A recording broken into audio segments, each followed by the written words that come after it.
Understanding why people have harbored negative feelings toward Jewish people throughout history requires unpacking a deep and complicated tapestry of religious, cultural, economic, and social forces that have spanned continents and centuries. The roots of anti-Semitism are as varied as the societies in which it has arisen. What makes this hostility so unique and resilient is how it has adapted to fit the fears, anxieties, and prejudices of each era, often reshaping itself to respond to the challenges of the time. To understand the complexity behind anti-Jewish sentiment, we need to explore how religious conflicts, economic stereotypes, political scapegoating, and fears of cultural otherness have all contributed to this persistent prejudice. Religious conflicts played a significant role in early anti-Semitism. Judaism, one of the first monotheistic religions, inherently set itself apart by rejecting the polytheistic beliefs that were widespread in ancient societies. Jews maintained a strong and distinct cultural and religious identity, with unique customs, dietary laws, and traditions that often led to isolation from surrounding cultures. As Christianity emerged and spread across the Roman Empire, tensions began to rise. Christians seeking to distinguish themselves from their Jewish origins grew increasingly hostile to Jews, particularly as Christianity transformed from a persecuted faith into the dominant religion of the Roman Empire. Christian theology maintained that Jesus was the Messiah, a claim not accepted by Jews. This theological difference became weaponized, turning into one of the foundational myths of anti-Semitism, that Jews were collectively responsible for the death of Jesus. This accusation of deicide, or the killing of God, planted the seeds for deep-seated hatred and violence against Jews in Europe. This tension became much more than a religious disagreement. It evolved into a deeply ingrained societal view that Jews were an almost cursed people, outsiders within Christian Europe. This suspicion was reinforced by stories and myths that painted Jews in sinister ways. During the Middle Ages, blood libel rumors emerged, falsely accusing Jews of kidnapping and killing Christian children to use their blood in religious rituals. These baseless claims were often a precursor to pogroms, violent attacks against Jewish communities, and mass expulsions from cities or even entire countries. Jewish communities were systematically persecuted, sometimes entirely wiped out in waves of violence that were justified by these unfounded and horrific accusations. During this period, Jews were often restricted from owning land, holding certain professions, or integrating into the mainstream Christian society. As a result, many Jews turned to professions that were permitted to them, like money lending and trade, which were vital to the economy but also looked down upon in Christian doctrine, which considered lending money with interest, usury, sinful. Ironically, this pushed Jews into a role that would later be used against them, the stereotype of the greedy moneylender.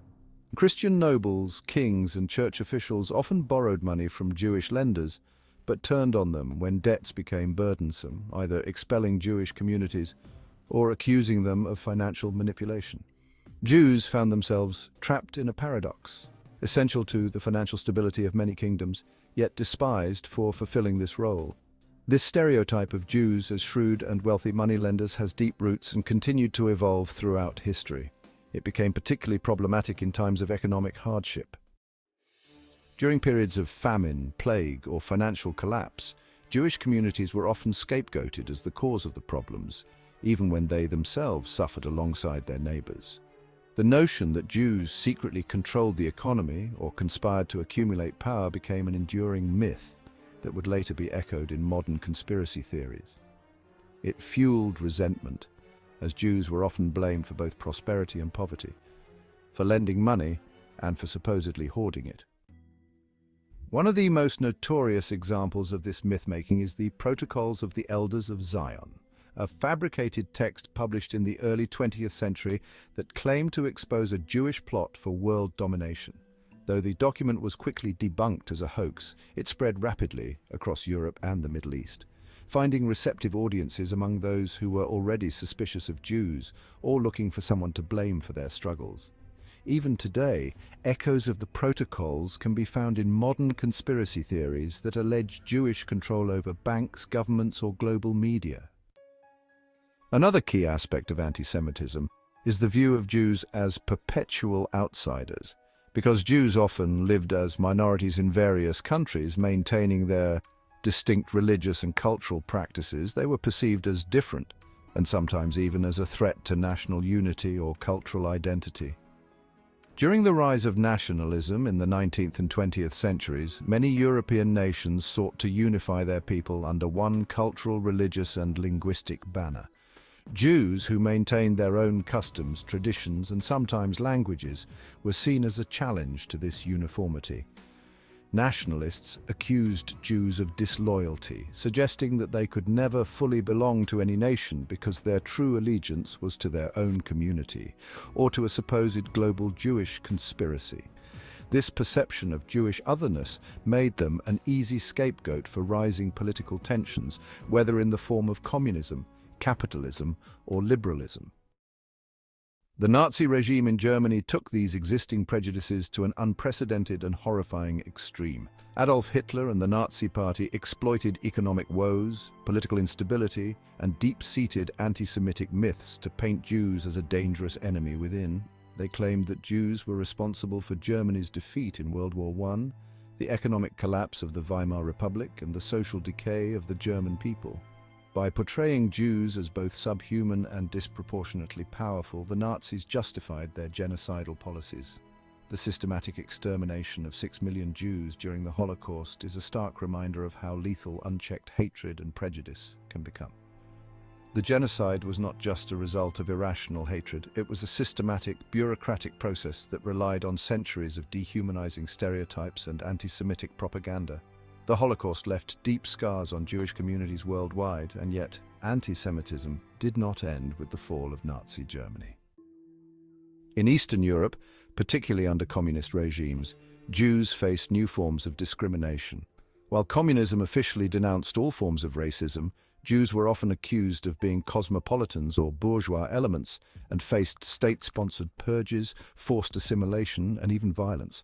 The rise of Israel as a state in 1948 also became a focal point for hostility, particularly in the Middle East. Conflicts between Israel and its Arab neighbors exacerbated tensions, and Jews in Arab countries often faced reprisals, forced migrations, and systemic discrimination. While the political disputes over Israel are distinct from broader anti-Semitism, the Israeli-Palestinian conflict has often fueled anti-Jewish rhetoric worldwide, blurring lines between political disagreement and religious or racial hatred. In recent decades, anti-Semitism has manifested in both old and new ways. On the far right, Jews are often targeted as part of a so-called globalist elite, with theories positing that Jews are behind immigration, multiculturalism, or liberal policies meant to weaken traditional societies. On the far left, anti-Zionist sentiment can sometimes blur into anti-Semitism, with critiques of Israeli policies crossing into age-old stereotypes about Jewish power, influence, and dual loyalty.